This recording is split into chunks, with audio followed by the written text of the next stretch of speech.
Our devotion comes from Proverbs chapter 20 and verse 24. And I would like to introduce this by taking you back to my very first week as a freshman in undergraduate college. I'm in a PE, a physical education course in the college gymnasium, and I'm talking to Mike, a freshman from Florida. And I do not know what possessed me to ask him this question. Mike, when you graduate from college, what are you going to do? And he said, I've got that all figured out. When I get my bachelor's degree, I'm going to graduate school to get a master's degree. And I figured that'll take me 2 or 3 years. After getting my master's degree, I'm going to postgraduate school and get a doctor's degree. I figured that'll take 3 or 4 years. Now, I didn't tell Mike, but I thought, oh, he is so academically ambitious. Boy, I would never seek out that much education. Mike flunked his freshman year of college, returned to Florida, and I never heard from him again. And I do not know if Mike ever graduated from college. But after I graduated from college, I had papers and pencils and books coming out of my ears. I was so weary of the classroom and studying. When I graduated, I said, that's it. I don't want to ever return to the classroom for any more education. To my surprise, 3 years later, I found myself headed to Dallas, Texas. I had just signed up for a 4-year master's program.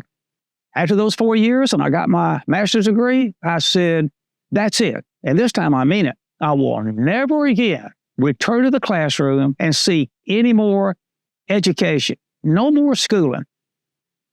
To my surprise, 2 years later, I found myself on an airplane headed toward England. I had just signed up for a 4-year PhD program. Now, I want to take you back to my junior year as a college undergraduate. I'm in another PE, physical education class, being held in the same college gymnasium, and now I'm talking to a different student, Pete. He's a senior. And I said, Pete, this is your last year of college. When you graduate, what are you going to do? And he said, I've just signed up for admission to Officers Candidate School in the U.S. Marine Corps, and I'm waiting out to find out if they're going to accept me. Now, I didn't tell Pete this, but I thought, oh, brother, I have heard how hard the Marine Corps is. He'll probably get sent to the war in Vietnam and killed. I would never do anything stupid like joining the Marine Corps. Pete flunked his physical exam. No branch of the military would take him. And when I graduated from college, I found myself, to my surprise, on a bus going through the main gate of the Marine Corps base at Quantico, Virginia, where I had just signed up for Officers Candidate School. And after a year of military training, I found myself on the plane headed toward the war in Vietnam. Now, I wonder how many of you have had a similar experience. You said, I am going to do such and such, but to this hour, you have never gotten around to doing what you had your heart set on, or vice versa. You said, I am never going to go and do that. To your surprise, later, you went and did the very thing that you were determined you never would do. Some years ago, I had a young lady in class at Moody, and she said that in her senior year, she began to look at various colleges and universities to decide which one she wanted to go to, and she had several really good options. And she said, the only college that I said I would never go to was Moody Bible Institute. And she said, yet, here I am in my 3rd year at Moody Bible Institute. Now, probably some of you listening have had experiences like that. You're going to do this, never got around to it. You're not going to do that, later you went and did it. Why do things like that happen? They happen because of the truth found in Proverbs 20 and 24. Now, this verse has to do with the sovereignty of God. What is that? God is in complete control, not only of the stars and the planets in the universe and of the nations on the earth, but also of my life and all its circumstances. Now, if you're not certain that that is true, may I ask you a quick series of questions? Why did you decide to live? Nobody consulted your wishes on that. So who did it? Who did decide that you would live? Was it dad and mom? Not really, although they have a minor part to play in your existence. The Old Testament is quite clear on this. It's God who opens or closes the womb. We all know that there are couples that try to have children. They can't biologically. On the other hand, there are couples that try not to have children and they have them anyway. And what are children called who are unplanned by their parents? They're called accidents, mistakes. And I don't doubt that some of you listening are mistakes. That is to say, you weren't planned by dad and mom, but you were planned by heaven. Now, our first two children showed up pretty much when Sue and I thought they would. But not number three. We tried to prevent his conception. God overruled, and he was conceived. And when I learned that our third child was on the way, I was just so grateful that God had overruled our attempts to prevent his conception that I picked out a special name for him. I want to call him Culpa Felix. And this is two Latin words. Felix is an adjective, which means happy, and culpa is a noun that means mistake. I want to call him Culpa Felix. And I told my wife, I said, Sue, I'm so pleased that number three is on the way. I've got a unique name for him. I'd like for us to name him Culpa Felix. And she said, I like the sound of that. What does it mean? And I said, never mind what it means. Let's just enjoy the sound of it. And she got suspicious. Look, she said, if we're going to put this name on our child, I want to know what it means. And I said, well, Culpa Felix is Latin for happy accident. Whoa. When she heard the word accident, she got upset and said, we are not going to call our child an accident. I said, but it's a happy one. She said, I don't care. And I said, so would you feel better knowing that this Latin noun, culpa, instead of being translated accident, could be translated mistake? No, she said, that makes me feel even worse. And so I had to settle for naming our third child Jeffrey. Now, there are not a few people who do not believe the veracity of what I'm going to say to you. But I want to assure you, every word of what you're going to hear me say is 100% truth. My last name is Sauer, which is German for S-O-U-R. And when our first child was born, our daughter, I felt so sorry for her. When I was a kid, the other children in the neighborhood made fun of my last name, Sauer. And I was called Sour Apple, Sour Grape, Sour Puss. I was even called Dill Pickle. So I knew what this sweet little girl was in for. She was going to be her. People would make fun of her name as well. We gave our daughter the middle name Naomi. So her full name would be some first name in Sauer. Now, I felt real bad about the last name Sauer. I wanted to balance out that last name Sauer.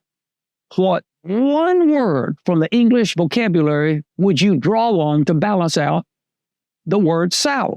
Here was my choice. I wanted to name her Sweet and Sour. And when I told my wife, not only did Sue get upset with me, her mother got upset with me. And they said, you are not going to stick this name on that little girl. And I said, I thought I wore the pants in the family. And they said, you do as long as you wear them correctly. And right now, you're not wearing them correctly. And so I had to settle for the name Naomi Sauer. Now, had it been up to me, this name would have appeared on her birth certificate.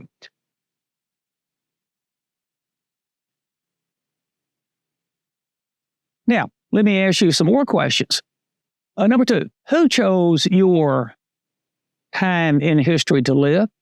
Why didn't you live back in the 15th century? Why didn't you wait to live in the 26th century? Who chose your gender? Who determined your looks, your level of intelligence, what race you would belong to? Who decided your place of origin, where you would come from? Who chose that? One man whose sperm you came from. Who selected that? One woman whose womb you emerged from. Your parents. If there's one emotional question students have asked me down through the years, it's this. Dr. Sauer, explain to me why God gave me such a terrible father. Dr. Sauer, tell me why God gave me a mother who is totally out of control. Jesus said to his 12 disciples, did I not myself choose you? And yet one of you is a devil, talking about Judas Iscariot. Christ did not make a bad decision by choosing a bad disciple. He had very good reasons for choosing a bad disciple.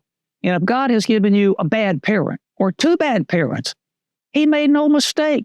How many mistakes has God made in his eternal existence? He's yet to make one. And God knew what kind of parents you were going to have. And if he had it do over again, he would give you the same parent. And it may be, if you have two bad parents, it may be the only reason God gave you those two parents is you would need their good DNA to enable you to live a long, strong, healthy, robust life. Now, the point of all of this is someone has made very important decisions about you and your entire life. That person is neither you, is neither your dad or mom, nor is that person yourself. Rather, your Creator in infinite wisdom and love has made those decisions. And that's what Psalm 31:15 says. My times are in your hands. It comes from the New International Version. With the word times, he means two things. The number of days you've allotted to me, you've decided that. Before I ever lived the first day, you allotted me so many days upon the earth. And you also determined the major events that would occur during those days. Now, here's the translation of the same clause from the Christian Standard Bible. The course of my life is in your power.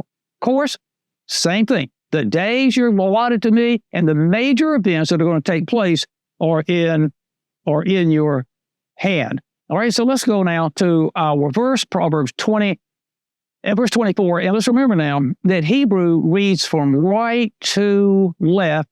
And I'm going to begin with the very first word, Me Yahweh, which means from the Lord. Notice how I'm going to translate from the Lord. However, I'm going to add in the word only. How do I justify doing that?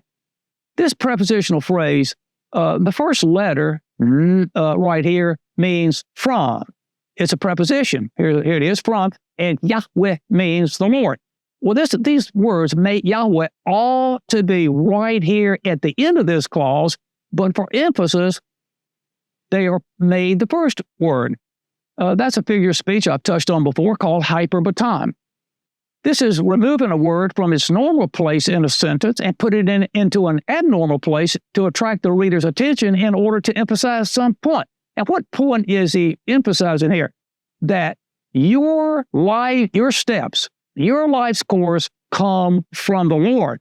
They come only from the Lord. Your life's course doesn't come from your dad, your mom, your grandparents, you, or anybody else. Your entire life will come only from the Lord.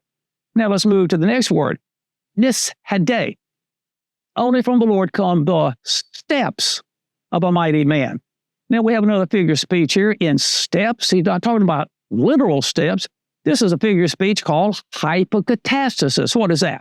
Here's a simple definition. One thing, steps, is not said to be, but only implied to be another thing. So steps stand for your circumstances that you're going to find yourself in during your life upon the earth. your decisions, the direction your life has, your position or positions you will be in, your plans, your endeavors, add all of that up, my life, my whole life's course, the direction my life takes. So what is this saying? Only from the Lord comes the life course of now notice this, a mighty man. And here is the word mighty man, Geber. Now, Hebrew has 4 different words that are all translated by our same English word, man. The first one is Adam. This refers to man, a mortal human being. The Homo sapien is mortal. We're going to live 70, 80, 100 years upon the earth, and we all die. Number 2 is Ish. This means male. Male in contrast to female. Number 3 is Enosh, which means the human being, man, is a weak, fragile creature. And the number 4 is the word Gever, which means mighty, strong, brave. Gever is used in the Old Testament of courageous, strong soldiers on the battlefield. And that's the word that's used here. Only from the Lord come the steps of a mighty man. And what a surprising statement. You and I look at this Gever, this mighty man, and maybe he is powerful physically, rippling muscles like Hercules. Maybe he is mighty economically, socially, politically, occupationally. In some way or in some ways, he is a strong person. And it appears that such a strong man is in absolute control of his life. Do you remember that well-known poem, Invictus, written, I think, by William Hanley? And he ends by saying, I am the captain of my fate. I am the master of my destiny. Meaning what? Nobody else, nothing else. I am in complete control of my life. You know what Proverbs 20:24 is saying? Nothing could be farther from the truth than that remark. Now let's go to the second line. In the second line, I'm going to begin with the very first letter, the Adam. The is a conjunction, and here it is an inferential conjunction.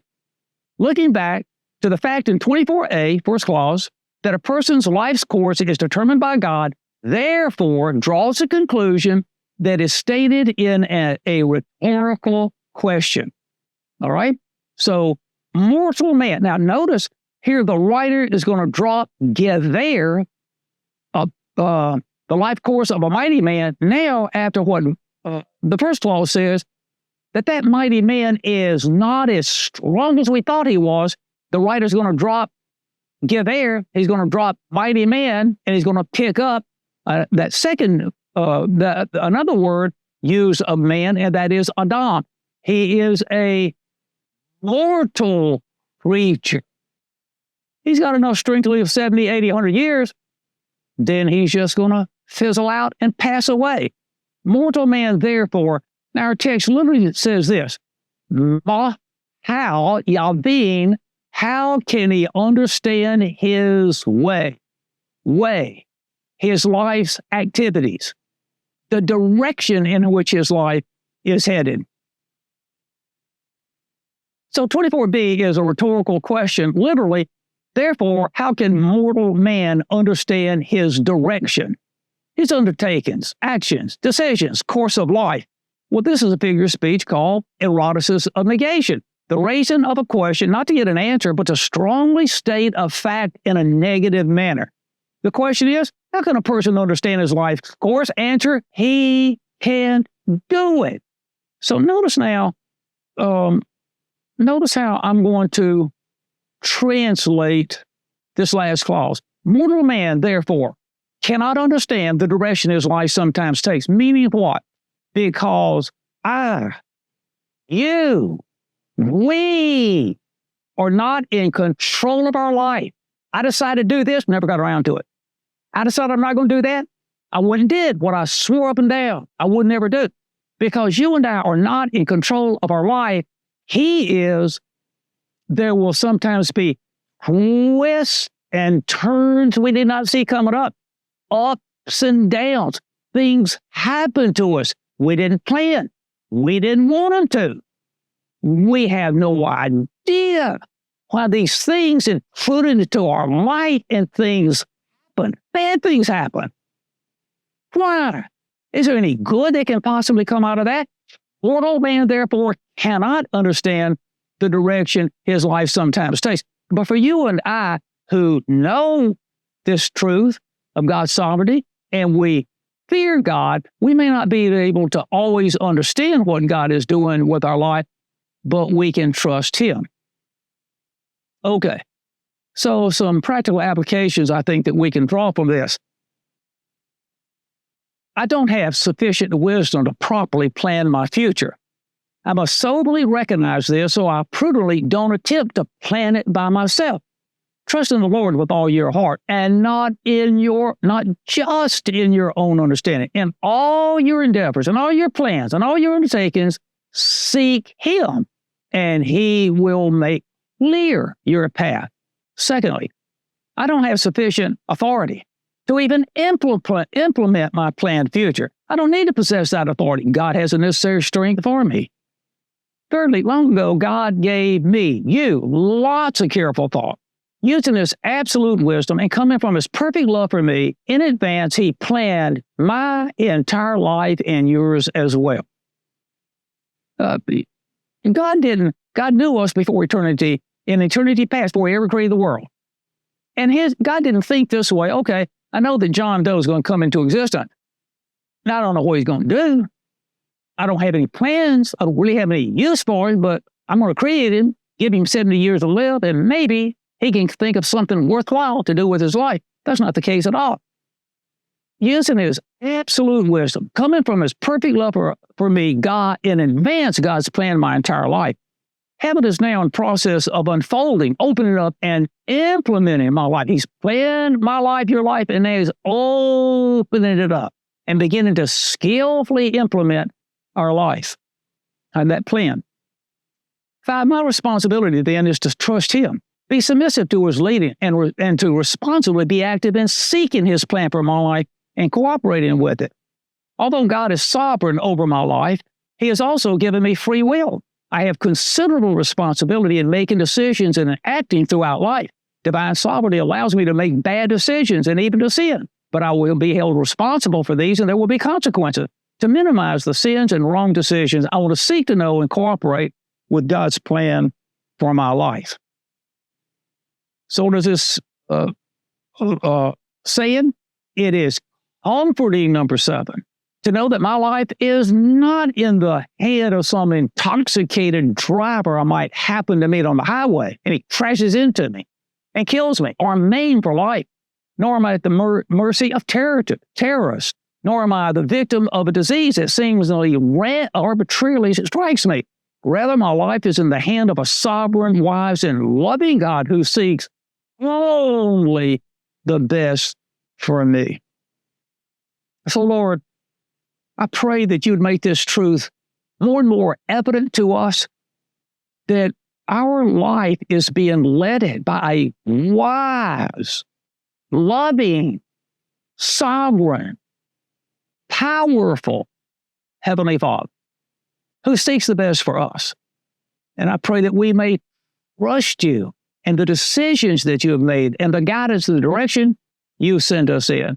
Now, Lord, when things befall us that we didn't plan, we didn't see coming, some of which we don't like, again, may we confide in your judgment of what you're doing and give us peace and joy and eager anticipation of what you have for us in the future. In Jesus' name, amen.